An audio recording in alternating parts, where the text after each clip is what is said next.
डॉक्टरों के लिए जेनेरिक दवा लिखने की अनिवार्यता खत्म हो गई है।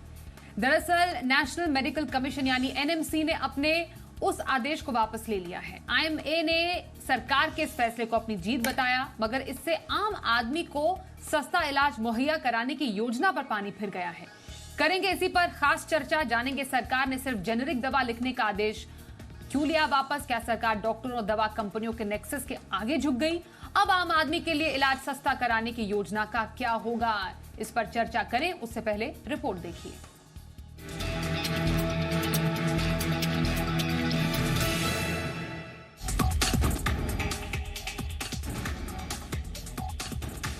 नेशनल मेडिकल कमीशन यानी एनएमसी ने डॉक्टरों को जेनेरिक दवा लिखने की अनिवार्यता संबंधी आदेश को वापस ले लिया है। अब डॉक्टर जेनेरिक दवाइयों के अलावा दूसरी दवाएं भी प्रिस्क्राइब कर सकेंगे। एनएमसी के ताज़ा फैसले को सरकार की सस्ते इलाज की मुहिम को एक बड़ा झटका कहा जा सकता है। दरअसल इसी महीने एनएमसी ने सस्ते इलाज की दुहाई देकर सभी डॉक्टर्स को जेनेरिक दवाएं लिखने संबंधी नियम जारी किए थे। एनएमसी का इसे लेकर तर्क था कि जेनेरिक दवाएं ब्रांडेड दवाओं की तुलना में 30 से 80% तक सस्ती होती हैं। ऐसे में सस्ती दवाओं के चलते गरीब गुरबों पर महंगे इलाज से राहत मिलेगी। लेकिन 2 हफ्ते के अंदर ऐसा क्या हुआ जिसके चलते एनएमसी को अपनी दिए फरमान से पलटना पड़ा?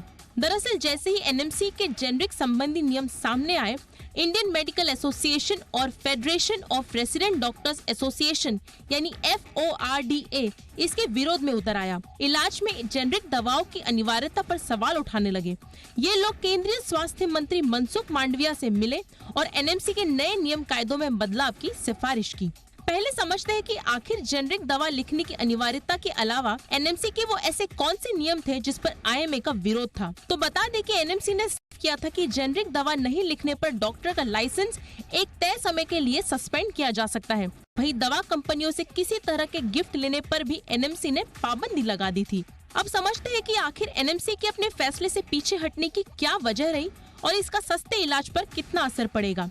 दरअसल आईएमए और federation of resident doctors association ने भारत में बनने वाली जेनेरिक दवाइयों की गुणवत्ता पर सवाल उठाए थे और कहा था कि इस तरह के नियमों से मरीज की जिंदगी जोखिम में पड़ सकती है। साथ ही आईएमए की दलील थी कि केवल सस्ती होने के चलते जेनेरिक दवा को लिखना अनिवार्य नहीं किया जा सकता।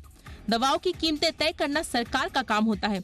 ऐसे में गैर जेनेरिक दवाओं को भी सरकार सस्ता कर सकती है। फिलहाल तो जेनेरिक दवा मामले में सरकार बैकफुट पर आ गई है। इसे विडंबना ही कहेंगे कि जो भारत दुनिया भर को जेनेरिक दवाइयाँ मुहैया कराने में पहले नंबर पर है और कुल ग्लोबल जेनेरिक दवाओं की सप्लाई में 20% का योगदान करता है, उसी देश में जेनेरिक दवाओं की क्वालिटी को लेकर आशंकाएं जताई जा रही हैं। हो सकता है कि कुछ कंपनियां जेनेरिक दवाओं की क्वालिटी को लेकर खरी न उतर रही हो, लेकिन अधिकांश कंपनियां इस दिशा में तेजी से आगे बढ़ रही हैं और ग्लोबल फार्मा के तौर पर देश की साख बढ़ा रही हैं। तो फिर जेनेरिक दवा निर्माता कंपनियों को प्रोत्साहित करने को लेकर कैसा गुरेज?